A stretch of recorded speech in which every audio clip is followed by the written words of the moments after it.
Professor Castleberry's Philosophical Lecture Shorts. This is the second part to the introduction of philosophy. If you haven't seen the first one, make sure to check it out. But let's jump right into it, okay? At the end of the last lecture, we were discussing what philosophy was in general, and we said it was to gain an understanding of existence as a whole. We had quite a good discussion on that, or lecture on that. Today, what we're going to be talking about is what are some other fields or other places which try to do the same thing that aren't philosophy, and then compare it to philosophy, okay? One of the kind of oldest ways and oldest traditions of trying to do this is in mythologies. So let's talk about that first. So, mythology. Now, generally in a class, this is where I would ask, what is mythology to everyone, but we kind of have to get to the point here. Mythology is basically this. It takes a story without explanation, just a general story, and that story is supposed to help us understand something about the world. Sometimes helps us understand existence as a whole, all right? Some really good examples of these stories would obviously be Greek mythology, okay? Though there's borderlines on religion, and some of you may be thinking now, well, why isn't religion and mythology the same? They're not, okay? At least for this class, we'll say they're not, all right? But also there's many other places that do this. Everyone today, as you're familiar with movies, okay? Movies in some sense are mythologies. What they are is a basic story which helps explain some basic idea. Sometimes doing this, all right? There's also, we are probably very used to fables or fairy tales, okay? The tortoise and the hare, the princess and the pea, all these things are basic stories which try to get across a basic idea or concept, and occasionally they will try to do something along these lines, okay? But the big difference about mythology, okay, and from the rest of them is one thing is this, is mythology typically provides no proof, okay? Mythology is just a basic story that has no explanation of why it is the case, okay? But it's just thought of as this is a true story, or this is a story which helps us understand the world. Where does it come from? Is it really true? Who knows, okay? Homer and Hesiod, the ancient Greek poets, okay, the oral poets, most of their ideas where Greek mythology comes from are basically them writing it. They don't necessarily give explanation of how the gods got there. Hesiod tries, okay, but for the most part, they just are, okay, and we accept it, and we accept that this story will help us get through the world, okay. Now, there is another field which definitely tries to do this, and that is what probably most of you are thinking, and that's religion, okay. So, we have to show this and compare it, the difference between what a religion and mythology is.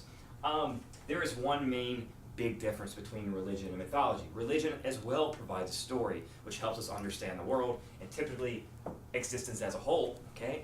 But the difference between religion and mythology is that religion provides proof, okay? Now some of you may be going, what do you mean by proof? Religion doesn't have proof, we thought, and maybe we should put it like this, okay? But there is a type of proof. And what makes mythology different from religion, or religion different from mythology, is the basic idea that religion does provide a proof, and the proof typically comes from divine revelation. So what is the proof? It is divine revelation, okay? Now, think about it, okay? Why, for example, obviously here in the United States, a very popular religion is Christianity. Why, if you're a Christian, why do you believe in Christianity? Basic idea is, well, I believe that things Christians say are true because the Bible says so. Okay? Now, why do I believe in the Bible? Well, because people who wrote it were divinely revealed to by God. Okay? God came to them, spoke to them, said certain things to them. Okay, this is what I want, this is what's going on. And because of their divine revelation, and they wrote it down, that is why I'm supposed to believe what the Bible says. The authority or proof comes from that they were divinely revealed to by God. All right? That is what makes religion different from mythology. Mythology doesn't provide any type of proof, whereas religion tries to provide some type of proof or authority to believe in it. This is why the Greeks' mythology borderlines on religion as well, because in some ideas of it, they were divinely inspired by muses or something like this. Even Hesiod talks about that. So Greek mythology is kind of on the plane here. Now, before we go on to another one, let's compare religion here to philosophy, okay? And we'll put that down here. Because right now, right away, we're talking about proof or authority. You're still probably going, wait a minute, something's wrong with divine revelation. Let's think about this before we get into it. So here's a great example. So let's say there is a budding religion, a new religion starting out. This is thousands of years ago. And there's two competing prophets for this religion, okay? Now, Prophet A decides to go up on a mountain, let's call it Mountain A, okay? He goes up there to hopefully speak with God. At the same time, Prophet B goes up on Mountain B, goes up there hopefully to speak to God. Now, a few hours later, both these prophets come back down to talk to their tribe, their group, okay? Prophet A says this, God spoke to me. He says, I am the one and only true prophet, and I am supposed to lead you all. You must follow everything I say. This is what God has said to me, okay?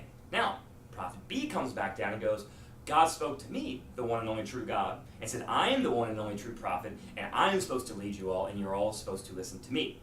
Now, what do we know by just thinking about this situation? What Prophet A and Prophet B are doing? What can we tell right away from that situation?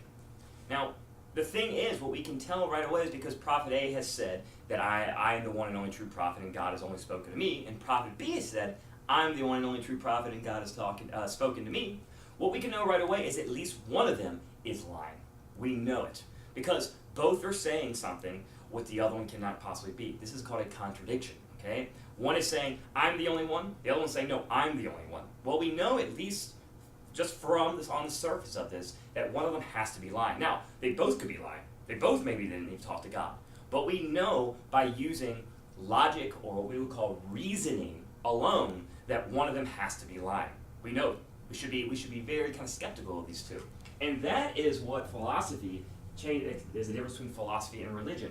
Their idea of proof is what we would call, it uses reasoning or reason.